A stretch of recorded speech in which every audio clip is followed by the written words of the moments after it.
Hi, Moment of Truth fam. My name is Jocelyn and I'm one of the therapists here.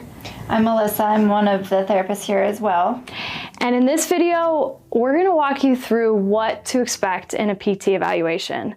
Now, the PT evaluation is a critical part in working with us because basically it tells us what we need to work on and how long it's going to take for us to help you get to your goals. So before we get started with any of the exam and testing, we talk about what you're coming in for in addition to history related to the current problem and any other health history, and then what your specific goals are. Like, what do you want to get out of your experience working with us?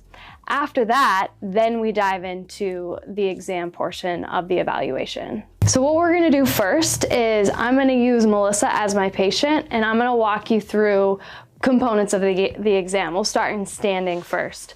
So Melissa, if you don't mind, I'm gonna have you standing and I'll have you face this way. And typically, the more skin that we could see, the better, but I get it being on video. She doesn't wanna be in public, but that's okay. And what I do in standing at first is I take a broad view of her overall posture and preferred standing position. I also take a look at, from a bony alignment perspective, what's higher, what's lower. There's ranges of norms for different areas of the body of where things should be sitting. So I keep, with that in mind, I'm looking at right side, left side, and deciding, okay, where is the body pulling me? What do I need to take a closer look at? And what can I kind of just come back to later? From after I do the standing just observation in I'll do it in different positions, I move into a more of a dynamic exam in standing. So what that means is I'm gonna have her do movements such as breathing, arm movements, bending, movements that, say if you're someone that has a visit with me, what your goals are. So if you're having issues with squatting or transitioning, picking up your kids, we look at that. So I'll show you a couple of things that I do and what I'm assessing. So Melissa, what I want you to do is take a deep breath. And as I go through the exam, I ask questions to assess, where is this person? Are they physically present in their body? Are they aware of it? Melissa, where do you feel the air coming into? More chest than belly. Okay. So I hear where she's feeling it and I'm looking to see, okay, is she moving here? Is she moving here? Based on how the exam procedures are for the test. So Melissa, that's great. Let's see, I want you to now direct your attention to your belly and your ribs. So I'm gonna place my hands on the side of your ribs and try to breathe into my hands. Great. And then into my hand in your belly. Great. So what's the difference between the first way that you were doing it compared to now? It's harder to breathe into my belly. Yep. So our body takes the path of least resistance. And what I consider that from day one is, okay, this is likely their default pattern. And not that it's right or wrong, but we want to create a new level of awareness that will help them get to their ultimate goal. So another movement that I have people do will be, okay, raise both arms over your head. And of course, I'm all along seeing if anything is reproducing her symptoms. I'm looking at her movement strategy, what she's doing with her breath. Are you breathing when you raise your arms? Yeah. A lot of times people are like, I don't know, let me do it again. And then they retry it and we just go through that. And then if it's symptomatic, I might change it or I might just keep that in the back of my head for the next part of my exam. Another movement I will do will be, go ahead and stand facing this way. Bend forward like you're touching your toes. And here I'm looking at everything from an alignment perspective. I'm looking at timing of different areas of her body, like her hips relative to her spine. and then always breathing and bracing. Melissa, what are you doing with your breath? It's shallower than it was before. Okay, and then go ahead and stand up. And what happened? What'd you do with your breath on the return? I blew out. Awesome. You must know that that's what I was going to tell you. Okay, now at this point, I would make suggestions and do a few things depending on what I'm seeing, what they're feeling. From my standing exam, after looking at other things, I will have the person sit on the table. And in the sitting position, I will test certain muscle function. I'll look at how her pelvis and her spine are moving. But in the next phase of my exam, I have my patient get into the sitting position. And in this position, I can take the story that I have from our discussion in the beginning, as well as from the standing portion of the exam, and start to understand more about the story. So the specifics of why they're moving the way that they're moving. So in here, I will say, hey, how do you feel in sitting relative to standing? Better, worse, the same? And then based on that, I might change how she's sitting. So Melissa doesn't necessarily have any issues right now, unless you do you? Better, just balance-wise in my hips. Okay, great. So her telling me that she feels better in sitting than standing gives me insight on, okay, I need to check weight bearing, and I need to check her hips and her SI, her sacroiliac joint, because that probably has a big piece to her story.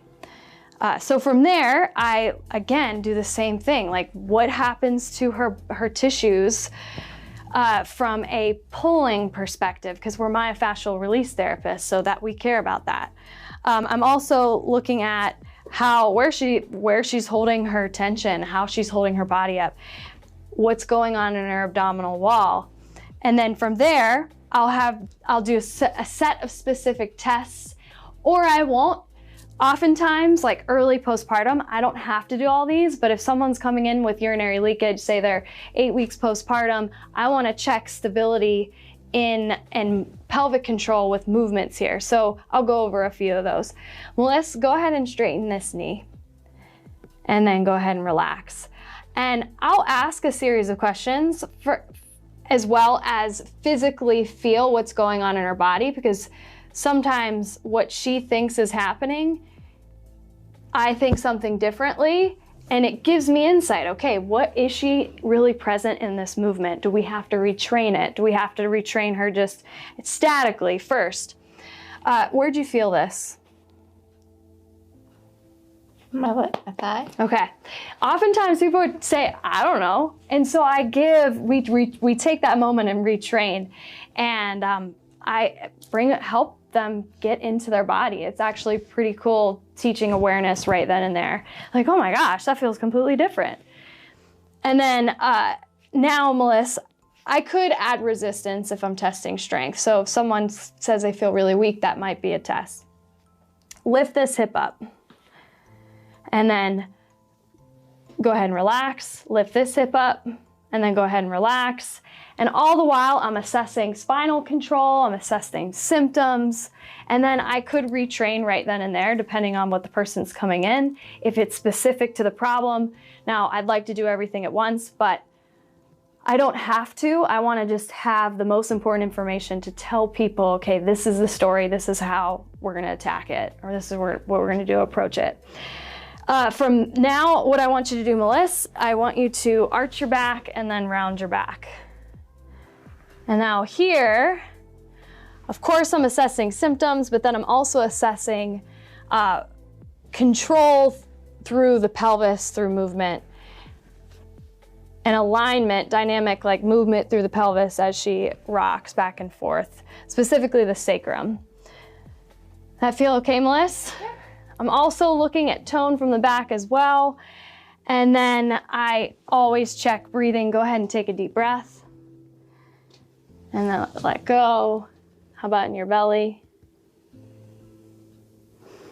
Is it easier or harder to breathe into this position versus standing? Same. Okay. And asking these questions might seem like, well, what matter? Why does that matter? Well, it tells me things about, again, where people go when things get tough, when they don't feel good. Well, where could their fascial system be guarding? Where do I want to go from a treatment standpoint?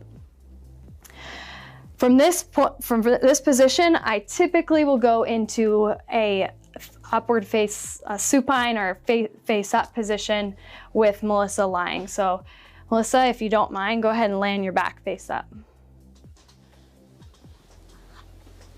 So the next part of the exam, we typically bring the patient into this position, and this is where we can do a lot of different things, but this is typically where treatment starts, because a lot of things that are happening here will influence movements that you saw in standing and in other tests, or in other testing positions like downward facing or laying on your stomach.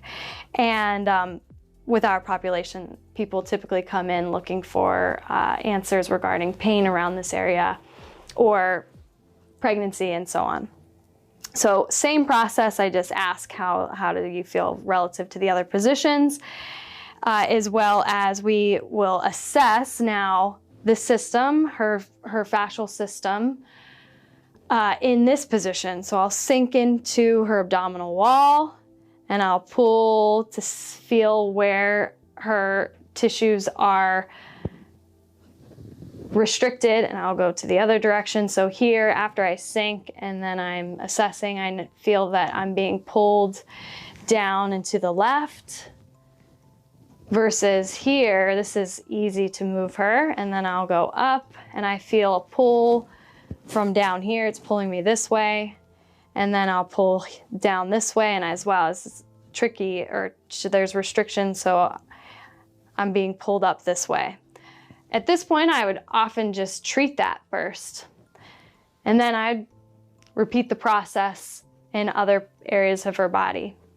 I check things, or myself and the other therapist, we check things related to our patient's hips. We check if a person's coming in and they are concerned about diastasis recti. In that position, I will put my hands different areas of her abdominal wall, have her sit up, and then we compare this to other positions and that person's symptoms. And then from here, if someone's experiencing an issue related to pelvic floor dysfunction, that could be back pain, that could be pelvic pain, that could be issues with intimacy, leakage, bowel problems, we would typically transition to the pelvic floor exam part. This doesn't have to happen to the first visit. Sometimes it happens in the second visit or even later on, but oftentimes people who are having leakage want answers, and we want to give them what's going on as quickly as we can. So we will do that if appropriate. So from here, the exam can go in all sorts of different directions. And for me to go over that would take days. So what typically happens after we go whatever direction we need to go, we wrap the exam up by reviewing what we found and what we need to do to proceed in order to reach your goals. And with the time that we have left, after we come up with a plan together, we will provide treatment and give you things to work on your own, so that you are taking steps forward between your sessions, or between the time that you are with us and when you come in the next time. Thank you guys so much for watching. I hope this was helpful, and we'll see you on the next video.